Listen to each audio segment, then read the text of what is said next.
chap had been in so many terrifying and dangerous adventures in his short life that he did not scream, for he knew he did not have time.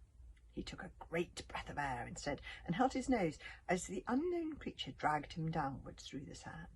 Down, down, down.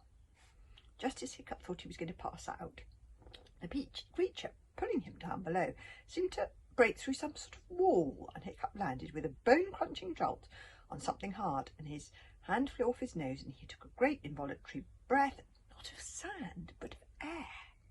Rancid, stuffy, dank air that caught in the throat like slug breath. And he coughed and gasped, sand pouring out of his ears and from his hair.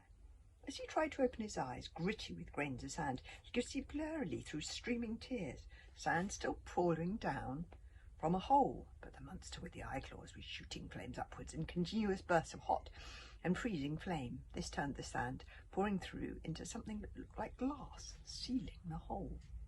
That's clever. They seemed to be in some sort of cavern, and the monster moved its head this way, that, reinforcing the glass walls of the tunnel. The flames stopped. Hiccup could hear the Wodenspang little quavery voice in his head. "No, no, Hiccup, dragons are not monsters, you know. But the thing is, just as some humans can be evil, some dragons really are monsters. You should never judge a book by its cover, but on this occasion Hiccup felt he was on fairly safe ground. This monster's primitive and ghastly appearance told him that there would be no point reasoning with it, however optimistic the Wodenspang might be about the possibility of dragons evolving consciences or complicated things like that. This monster couldn't evolve a conscience in the next 30 seconds, and it was unlikely to be a sympathetic audience. There is such a huge variety of dragon species. You see, some dragons, sea dragons like the Wodenspang, have copied humans to such a large extent that they can use language fluently. They are able to reason and to think. Others that Hiccup come across, like dark breathers and monster strangulators, are not capable of complicated thinking processes. These are dragons that have spent most of their lives underground or in the depths of the ocean, and all that time alone in the dark does not help the development of an appreciation for the finer things in life. A year of living on his wits had sharpened Hiccup's ability to weigh up deadly situations like this in an instant. He couldn't reason with this dragon, so he'd have to fight it. He thought fast, very fast, as he scanned his enemy. 15 feet of well-armed, muscled dragon, 10 eyes, huge claws, an interesting snaky aspect that suggested it might be related to a Slitherfang, which also lived under the sand. Quickly glancing the other way, he assessed his chances of escape. The cavern was bare, with only one immediate escape route, and judging from the bulging leg muscles, the monster would reach it first. This was a tricky situation. His only chance was to hope that this creature really was a primitive relation of a Slitherfang, and to use his knowledge of Slitherfangs to fight it. Racking his brain, Hiccup tried to remember everything he could about Slitherfangs. What did he know? What had he written about them in his notebooks? That's him writing in his notebook. The monster had a small, weak spot, he suddenly remembered, in the middle of its forehead. There was only one way that he could reach that small, vulnerable spot, given that the monster was so heavily armed with talons and teeth. If he could get the creature to believe that he was dead, it would want to swallow him immediately. Oh my goodness, I can see a problem with this brain. He would then have to allow the creature to swallow him whole and look for the opportunity to attack the creature's only vulnerable spot. This is a terrible plan. He'd have to be patient. He'd have to let the monster swallow him at least up to the knees, so that it would be harder for it to react when Hiccup reached down and plunged his sword into the weak spot. Thank thought he had a sword on him, or rather thank Kamikaze. If she hadn't stayed away in his sand yacht and given him her spare sword, he wouldn't even be able to carry out this totally desperate and ridiculous plan. But the success of Hiccup's plan depended on one crucial point. The creature would have to swallow him from the right end. That's very important, the right end, starting with his feet. There wasn't a lot he could do if he started swallowing his head. This was a 50-50 chance, which isn't normally a good proposition when your life depends on it, but sometimes you just have to give yourself up to the fickle hand of fate, the toss of a coin. It wasn't very hard for Hiccup to pretend he was dead, frankly, for he very nearly was dead. He made himself go limp, even though every nerve in his body was screaming at him to run away. He forced his body to go limper and limper, and his head to loll backwards. He kept his eyes open, just the tiniest smidges of cracks, so that he could see what was going on. Forced himself to lie still as he felt something yucky slide up over his body. It took all of his powers of concentration to stop himself from moving, from jumping up, from shaking off the sand that was gritting all over his body and that disgusting dragon hand that he could see through the cracks of his eyelids. He had to stop himself from crying out in horror at the sight of the two monstrous claws, 5 fingers each, with an evil dragon eye perched on the end just above the talons. The dragon's face was blind, with 2 ghostly hollows where its eyes should have been, but the 10 dragon eyes were blinking down at him from the end of the creature's claws. Blink, blink. They were shark's eyes, dead. The creature felt its way along Hiccup's body. Its long trail had wrapped its way round Hiccup's torso and was squeezing the life out of him. Maybe I am dead after all, he thought dreamily, and it was almost as if his spirit left his body for a moment to look down on his own unconscious body as it lay strangled by the horrible monster in the glass maze, squeezing. Oh dear, there's Hiccup. See in his helmet there, and there's the terrible monster. All 20 eyes stopped at Hiccup's chest area. You have to remember that when Hiccup had prostrated himself in the sand earlier on, he had soaked himself in the broken bottle of old Wrinkly's asthma potion, and that potion was a deep crimson red colour, exactly the colour of human blood. So he really looked a very limp and gory sight indeed, covered from top to toe, but particularly on his front in lashings of bright red blood.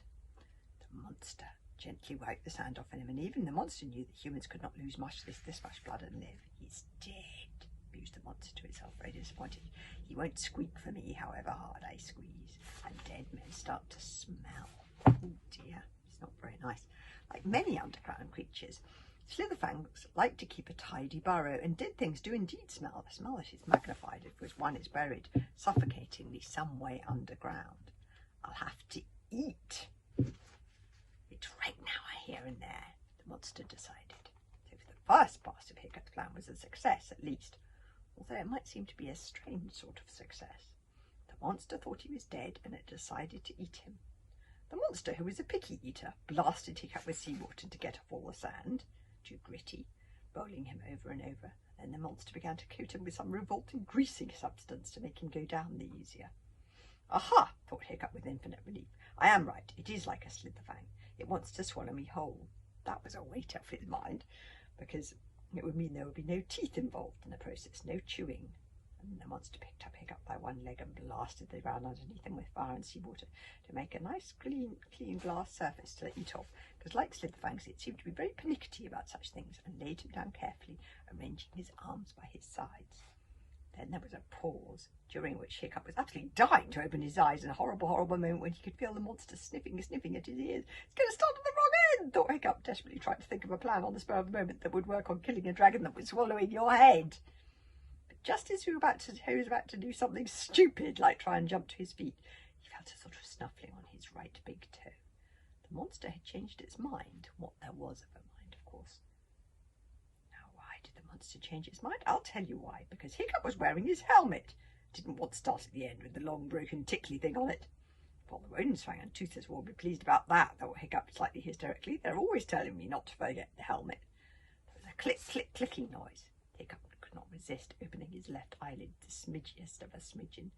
He had seen many a strange and terrifying sight in his life, but this was one of the strangest and most terrifying. Squinting down his own body, lubricated in a strange luminous material like a liquid shroud, he could see his own feet, and beyond them the monster's head, opening its mouth and dislocating its jaws so they could take in Hiccup whole. It began to swallow. It's difficult to describe the sensation of being swallowed by a dragon. There really is nothing quite like it. Apart from anything else, it makes the most disgusting sound, like a very rude, liquidy, slurping noise, and the feel of the suction pulling on your skin as the mouth closes around your feet makes its way up your calves is both revoltingly wet and also slightly painful. It was really very difficult for Hiccup to stop himself from trembling and keep his arms remained round his sides. Up the mouth moved, and Hiccup's feet began to burn like he was on fire, as the dragon's digestive juices began to work on him. Very, very slowly the creature's mouth moved round his calves, inching its mouth over his limbs painfully bit by bit. Oh, Hiccup couldn't wait much longer, but he knew he would have to. The dragon had to reach his knees at least. He sneaked a peek downwards. The animal had his arms stretched wide to steady itself, though its eyes couldn't see him. If he suddenly sat up, he had to wait until just the right moment. It was agony by the time the mouth reached his knees. Hiccup had the horrible feeling that his toes might be dissolving. He'd lost the feeling in his right foot, but he had to strike at exactly the right moment. As the disgusting monster's mouth crept over Hiccup's knees, Hiccup slowly, carefully wriggled his left hand around the handle of Kamikaze's spare sword. The monster tensed, sensing the infinitesimally small movement of his prey. It lifted up its arms. All 10 eyes were focused on Hiccup. Was it Hiccup's imagination, or did they see something there? Did they see something that made the monster start? And the eyes opened wide with amazement, and then as their talons poised to strike, the eyes on the talons opened wide with fury, turned green and then black as they suffused with blood. Hiccup had, oh, 1 second, one such chance. He sat up in one quick, cat-like movement, reached out and plunged his sword right in the middle of the creature's forehead. For one awful moment, Hiccup thought he might not have hit the right spot. Both the creature's arms sprang up and out. Hiccup held desperately on the sword to try and get it out again so he could strike what was, but squash! There was a small popping noise as the weak spot burst, and whoosh! Out of the mouth Hiccup shot, because as the monster died, it let out a great shooting burst of sand and seawater, and Hiccup raced on his back across the slippery glass floor, landing upside down at the end of the cavern in a swishing tide of brine. Even upside down, Hiccup could see that the creature was dead, although it was still quivering. But Hiccup didn't even stop to check. He was so desperate to get the creature's digestive juices off him. He rolled and rolled in the seawater, rubbing and rubbing at his feet in particular, which were still burning like they were on fire. Eventually the burning died down until it became almost bearable. The creature was laying quite still now. Hiccup's poor feet were in a very bad state, though. He could see even in the dim glowworm light, and the little toe on his left foot would never be the same again. It had shriveled into nothingness like a straggly little pink worm with the stuffing taken out of it, and he couldn't move or feel it. But at least it wasn't Hiccup's head that was a scraggly little pink worm. That would have been a disaster. However, as he looked round the underground cavern, Hiccup realised he was still in a serious fix. He was in a glass cavern underneath the sand, and presumably up there on the surface the tide had come in, and so he was underneath the sea as well. How was he ever going to get out of here? But even as he was looking around at the extraordinary glass cavern and the tunnels that ran off it, he had a tingling at the back of his head as a thought fell into place. He reached into his farsuit and took out the raggedy remains of the map. It was looking a little worse for wear, that map, because like Hiccup himself, it had rather a hard time of it. It was burnt, torn by poisoned fingernails, and covered in seawater and jagged digestive juices.